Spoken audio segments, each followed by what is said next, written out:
Hello प्यारे बच्चों, कैसे हैं आप सब। आशा करती हूँ आप सब अच्छे होंगे। आज मैं आपको कक्षा 7 का अध्याय नंबर 13 पढ़ाने जा रही हूँ, जिसका नाम है 3 मज़ेदार छींके। देखो बच्चों, इसमें जो छींकों का वर्णन किया गया है, ये छींके इस कहानी में जो किरदार है उसकी ज़िंदगी और मौत का फैसला करेगी। इसलिए ये जो छींके हैं ये बड़े ही मज़ेदार हैं। पढ़ते हैं इसके बारे में। बहुत समय पहले रामपुर नामक गांव में किसना नाम का एक व्यक्ति रहता था। उसकी आयु 65-70 के लगभग थी, लेकिन वह एकदम स्वस्थ था, कभी छींक तक भी नहीं आती थी उसे। उसके परिवार में दो बेटे और 2 बहुएं थी। बेटे कमाते खाते थे, पर घर में किसना का ही राज चलता था। उसकी मर्जी के बिना पत्ता भी नहीं हिलता था। किसना की बहुओं को यह बात बहुत बुरी लगती थी। वह चाहती थी कि घर में उनका राज चले। किसना के बेटे और बहुएं बात बात पर आपस में लड़ते झगड़ते रहते थे। एक दिन किसना की बड़ी बहू अपने पति से बोली, हम कब तक इस बूढ़ी की चाकरी करते रहेंगे? न जाने कब यह मुसीबत जान छोड़ेगी और हम सुख की सांस लेंगे।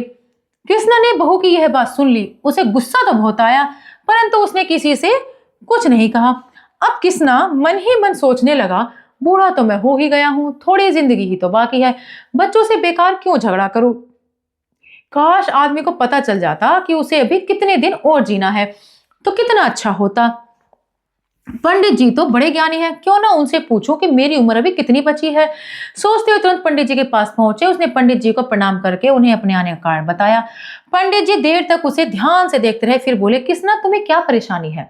जो थोड़ी बहुत उम्र बाकी है उसे यूं ही अनजान रहकर मजे में गुजार दो।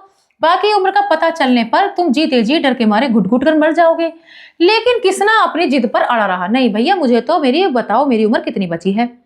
पंडित जी ने पतरा संभाला, देर तक हिसाब किताब लाकर बोले, 3 बार छींकने के बाद तुम मर जाओगे, समझे? 3 बार छींकने के बाद? किसान ने घबरा कर पूछा। हाँ, 3 बार छींकने के बाद। पंडित जी ऐसे विश्वासघात बोले जैसे आगे सारी दुनिया उनके इशारे पर ही चलने वाली है। जो हर महीने एक छींक आई तो किसान ने पूछा, 3 महीने जीवित रहोगे? भाई 1 महीने में 1 छींक, 3 महीने में 3 छींक। अगर 1 साल में एक बार छींक आई तो फिर 3 साल तक तुम्हें कोई डर नहीं, और 5 साल में एक बार छींक आई तो 15 साल तक कोई तुम्हारा बाल भी बांका नहीं कर सकता, और 50 साल में एक बार छींक आई तो 150 साल तक भी जी सकते हो। किसना को कुछ संतोष हुआ। वह सोचने लगा, छींकना तो मुझे है नहीं, फिर मैं छींकूंगा ही क्यों, और छींकूंगा नहीं तो 150 साल जीने से मुझे कोई रोक नहीं सकता। यह सोचता सोचता अपने घर लौटा। उसने देखा बैल भूखे खड़े हैं।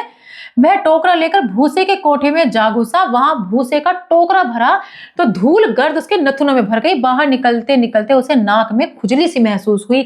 वह टोकरा नीचे रखकर नाक में उंगली डालकर खुजलाने लगा, लेकिन इससे खुजली मिटने की बजाय और ज्यादा खुजली उसकी नाक में बढ़ गई।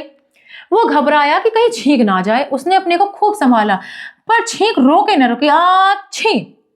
अचानक गोली सी छूटी। यह पहली छींक थी। किसना पछताने लगा, हाय राम, 50 सालों की पहली छींक, पहले ही दिन धमकी। अब जिंदा रहना है तो छींक का पूरा ध्यान रखना पड़ेगा। अब जिंदगी में बाकी रह गई है सिर्फ 2 छींके।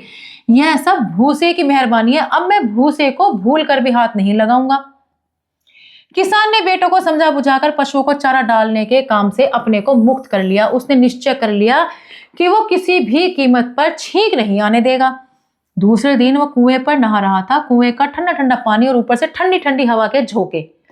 उसने नहाने का काम जल्दी जल्दी निपटाया और झटपट कपड़े पहनकर अपने घर की ओर लपका। ठंडी हवा जो लगी, रास्ते में उसकी नाक में झुरझुरी सी होने लगी। वह घबराया कि कहीं गड़बड़ ना हो जाए। उसने तुरंत मुंह बंद किया और अपनी नाक दोनों हाथों से कसकर बंद कर ली।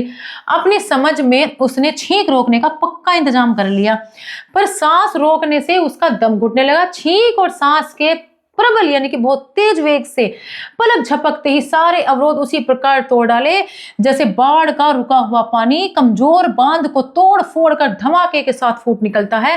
फिर से गोली सी चली, आछी! यह दूसरी छींक थी। जिंदगी और मौत के बीच सिर्फ एक छींक का फासला रह गया था। किसना के सारे बंदोबस्त धरे के धरे रह गए। जो होना था सो होकर रहा। किसना ने मन ही मन कहा, हाय राम, अब तो जिंदगी और मौत के बीच सिर्फ एक छींक का फासला रह गया। यह सारी गड़बड़ नहाने से हुई। अब कल से नहाना बिल्कुल बंद। जान है तो जहान है, भला नहाए बिना कौन सा जरूरी काम रुक जाएगा। 2 दिन ठीक ठाक बीत गए। तीसरे दिन बिना नहाए शरीर खुजलाने लगा, पर किसना ने कोई परवाह नहीं की। तभी बहुओं ने उसे बताया कि घर में आटा बिल्कुल खत्म हो गया। उसके दोनों बेटे सवेरे ही खेत पर चले गए थे। वे तो शाम को देर से ही लौटते। आटे के बिना शाम को उपवास करने की नौबत आ सकती थी। बड़ी विवशता यानी कि मजबूरी के कारण वह अनाज का बोरा लेकर आटा चक्की पर गया। फिर चक्की से बाहर एक पेड़ की छांव में बैठकर अपना अनाज पीसने की प्रतीक्षा करने लगा। जैसे अनाज पीसने जाते हैं चक्कियों पर, वो बेचारा इंतजार करने लगा कि कब उसका अनाज पीसेगा। बैठे बैठे अचानक उसके मन में आया, कहीं ऐसा न हो कि चक्की का मालिक उसके आटे में घटिया आटे की मिलावट कर दे।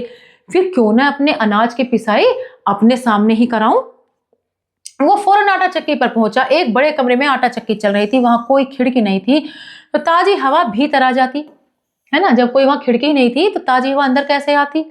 ढेर सारी धूल गर्द वहां उड़ रही थी। यूं तो वहां सांस लेना भी दूभर था, पर आटे में मिलावट न हो जाए इसलिए वो वहीं डटा रहा। हर बार सांस लेने में ढेर सारी गर्द उसके नथुनों में भरती रहती, लेकिन ईश्वर की कृपा से कोई गड़बड़ नहीं हुई। आटे का बोरा लेकर वो चक्की से बाहर निकला ही था कि बिना कोई सूचना दिए अचानक नाक ने आछी का गोला दाग दिया। यह तीसरी और आखिरी छींक थी। तीसरी छींक माने मौत की घंटी। हाय मैं मर गया कहकर किसान खड़ा खड़ा धड़ाम से नीचे गिर पड़ा। उसके कंधे पर लदा आटे का बोरा भी उसके साथ ही नीचे गिरा। सामने से भागते हुए दो कुत्ते आए और दोनों ने उसे घूम फिरकर सूंघा और बारी बारी से एक टांग उठाकर कुछ शैतानी करना चाहते थे कि किसना गुस्से से दांत चबाते चीखा, शैतान के बच्चों में मर गया हूं तो तुम्हारी इतनी हिम्मत, काश मैं जिंदा होता तब तुम्हें देखता कि तुम मेरे पास भी कैसे फटकते। कुत्ते एक बार को ठिठके, फिर उन्होंने किसना के पास पड़े हुए आटे के बोरे की ओर रुख किया।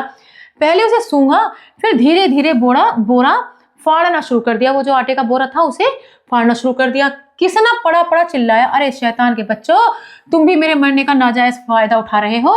जिंदा होता तो तुम्हें ऐसा सबक सिखाता कि तुम जिंदगी भर याद रखते। शैतान की औलाद कहीं के, भाग जाओ यहां से।